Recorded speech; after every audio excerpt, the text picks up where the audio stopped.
Hello and welcome to our webinar with Jude Robinson. Professor Jude Robinson is Deputy Head of the College of Social Sciences at the University of Glasgow. She is Professor in Health and Wellbeing at the Institute of Health and Wellbeing for Social Science. She is the Academic Lead for Aspect. She is Lead for the Abacus project, and she is Lead on a far greater number of projects that we're hopefully going to hear about in a little while. So Jude is a social anthropologist who teaches and researches in the field of critical public health, something incredibly topical at the moment. As a member of the School of Social and Political Sciences and the Institute of Health and Wellbeing, her research centres on developing understandings of how people can develop and sustain their health and well-being outside conventional healthcare settings, with a particular interest in feminist research methodologies, visual methods and material cultures, gender inequalities, issues around social justice, alternative moralities and othering, as well as the health of women, children and their families. But Jude, I have reeled off an incredible list of lots of different words, but can you tell us how your parents would describe what you do for a living, please? I think my parents would say I'm a lecturer. I think my parents are teachers, and I think for them the most important part of my role would be the teaching, would be engaging with students, and that is definitely a really important part of what I do. I think what they're more confused about is my research role, which can take me to all kinds of different places. So a lot of my research is in the UK. I work with lots and lots of healthcare organisations. Some of them are in the public sector. I work with local government around lots of health issues, and I think they're slightly more puzzled by that work, because I think they think I teach what is already known, where of course what we try and do in universities is always try and teach something new, and we're partly researching as we're teaching to make sure that all of that research knowledge comes into the curriculum when we're teaching. I think with my college role as well, because I have a leadership role in the college, I think that they just don't even think about that. I think they think universities run themselves, so who needs any management? I think that could potentially be said across a wide range of roles. And I think actually that's really interesting. If any of our viewers have watched any of the previous webinars, and we have talked in the past about how sometimes social science can often seem obvious, but it only seems obvious if you have first said it. And I think maybe sometimes we need to help people understand exactly what it is that social science research can really bring to society. And I understand that you carry out a lot of your work in Africa, including Kenya, Uganda and Rwanda, and you've developed long-term trusted relationships during a number of projects. But what do you think is the key to the success of those relationships? Obviously, long-term trusted relationships are really difficult and can take, obviously, a long time. But what do you think is the key to making them work? I think, well, my research as an anthropologist is all about people. And I think whatever the size or scale of the organisation you're working with, at the end of the day, it comes down to two people having a conversation, finding common ground, and finding some kind of rapport. So when I'm working around health, people often find it hard to accept that there's a role for social science. With the recent COVID-19 outbreak, there is a real emphasis on healthcare services and medicines and support and vaccines and other areas which social science perhaps has less to do with in terms of the development or administration. But what we know is that when people are sick or unwell or fearful, or when pandemics such as the current pandemic happen, or whether it's a particular illness that people have concerns about, again, it comes back to the person, it comes back to the individual.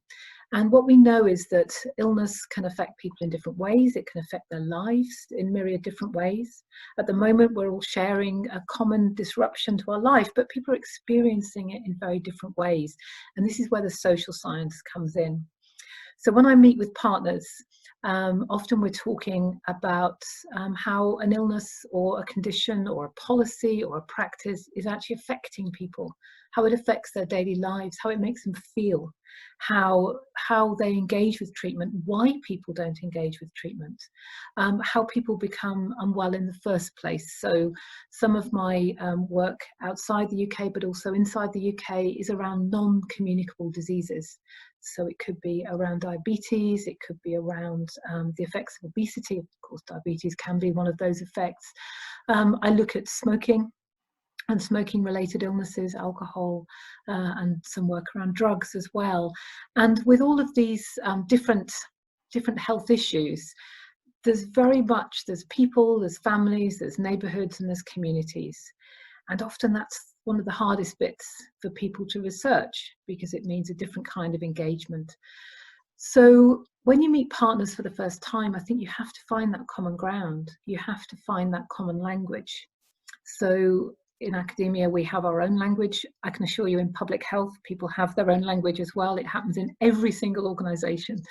So we need to become fluent, if you like, in each other's languages, as well as understand that we might need to change the way we talk, the way we behave and act, what we offer to people.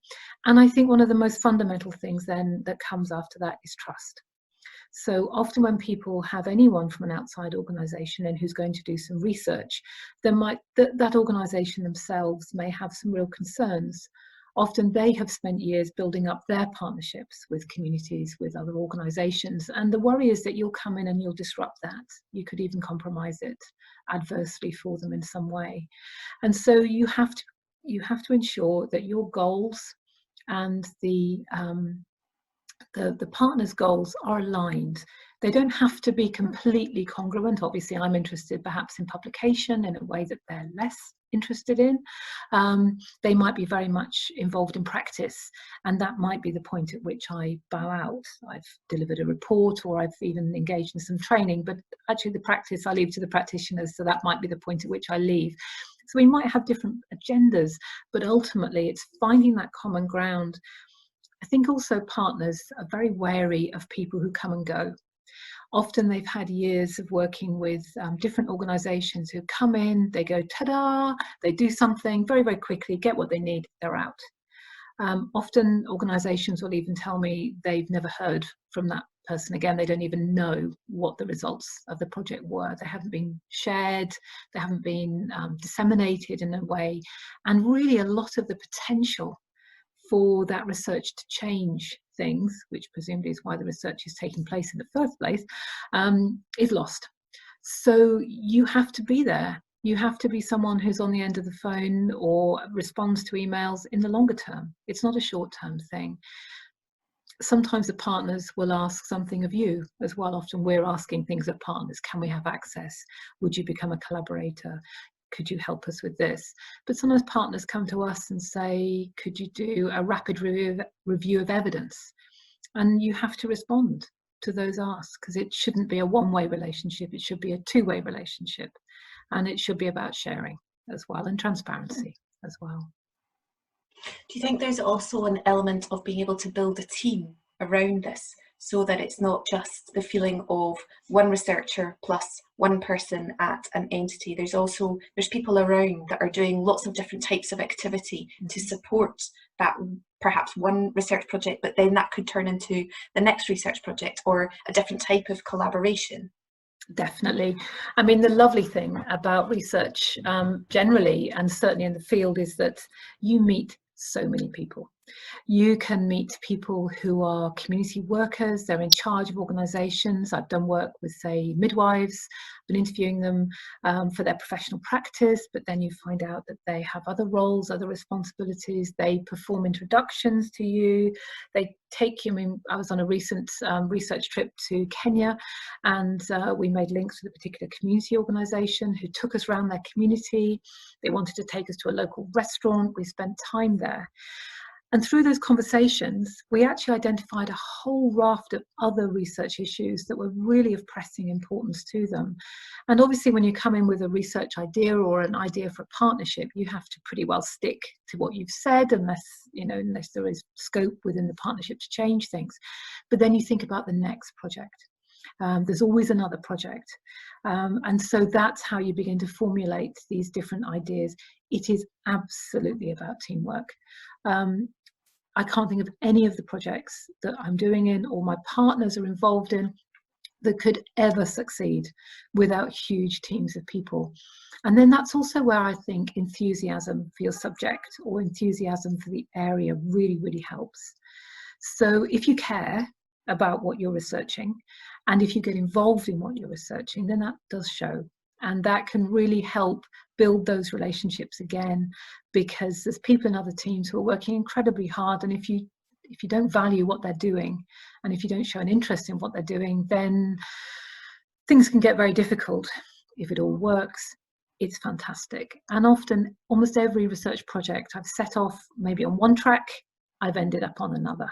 And that's not because I'm incapable of focusing. It's more about the deeper you go, the more access you're given, the more reflective people are with you, the more they introduce you, the more they raise issues in a much more open way with you because of that trust. The research can go in many different directions. And that's really important, to have that flex, to be able to respond to that as well. Yeah, and I think that works in any type of collaboration, in an industry partnership. If you are an entrepreneur, being able to be flexible is an absolutely key characteristic in order to make sure that anything works. Because as we can see in the current COVID-19 situation, we all have to be flexible, and we all have to try new things and do new things. And if you have that as your mindset initially, I think that can definitely, well, it can't hurt, can it? No, not at all. Cool. And in terms of, if I could wave my magic wand, I could decide that there are no more barriers and no more constraints, whether that be financial, COVID related, any type of related barrier. What project would you want to do just now?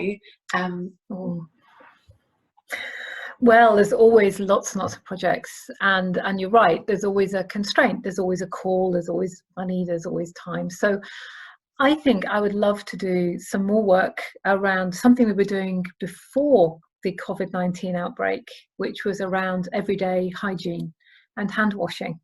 Actually in Kenya, we've also got another project that hasn't started yet in Ethiopia, a similar project around waste disposal. And I would also like to do the same research in the UK. And the reason for that is because people are people wherever you go.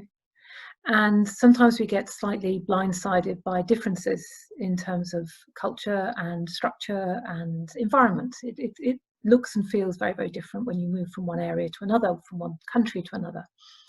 But some of the most fundamental challenges people face are actually common across the board. So something as simple as hand washing has presented a real challenge to many people in the UK. So people who do not have a great supply of running water, a greater supply of soap, they might not have private personal access to bathrooms. You know, the expectation that people wash their hands at different time points is just almost impossible. We don't have a great system anymore of public lavatories, public conveniences in the UK. It's very difficult for homeless people to find places to wash their hands at frequent intervals, for example. Where would we expect people to go? People with caring responsibilities. So it's very difficult to get children to wash their hands as often as we would like. And actually, everyone's telling me, you know, certainly in Kenya, it's easier with younger children because they're with you and you can wash their hands for them. It's actually the older children who are sometimes the hardest to police. And it's about, as I say, just access to clean running water is not something we should take for granted. Luckily, we can pretty well take it for granted in many areas of the UK, but not for everyone. And so I think that's the project I am planning on doing. It's as simple as soap and water and hand washing and hygiene, but to try and make those global links between the barriers that some people experience and the opportunities we have to improve health just generally. Very topical indeed. Very topical. And I suppose my last question that I have asked everyone, and I will continue to ask because I am inherently interested. What do you wish the world knew about social science that you think that really we haven't managed to get through at the moment? I would hope that people would think about social science differently. I think sometimes people think about studying a discipline and they think about the job, if you like, at the end of it. So obviously in the social sciences, There's a sense that psychology is a job, because you can become a psychologist, and business is a job because you can become a business person, go to social science. But people sometimes trip themselves up a little bit with something like social and political sciences, or politics, or areas of economic history, or other anthropology, other social science disciplines, because they can't see the immediate outcome. They can't see the job. I'm lucky enough to be an anthropologist, but I'm one of the minority. Most anthropology graduates do not become anthropologists necessarily. But what social science can do is give you an insight into the world, into the way the world works, into the way people act, the way in which society operates. And that understanding is absolutely crucial to many, many organizations, because it goes beyond just understanding your markets or even consumer behavior. It goes into people's lives, into people's social and economic histories. It can go into the mundane and the everyday. It can go into the macro political systems that are operating on us as individuals. And with that kind of insight and knowledge and understanding and skill set, social sciences are, I would say, one of the single most valuable fields of inquiry. It's an absolutely necessary component. So just returning to your first question around what my parents think I do, I'd like to think they think that I teach people valuable knowledge.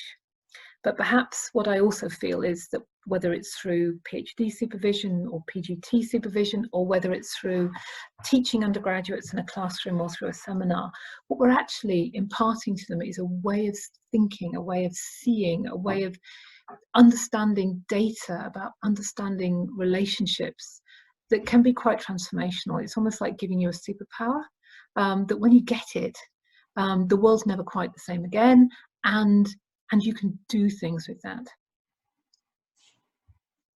Thank you very much.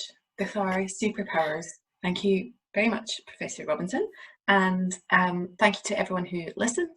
If you've got any questions for Jude, for the university, for Aspect, or for Abacus, then please do get in touch. Thank you, Morven.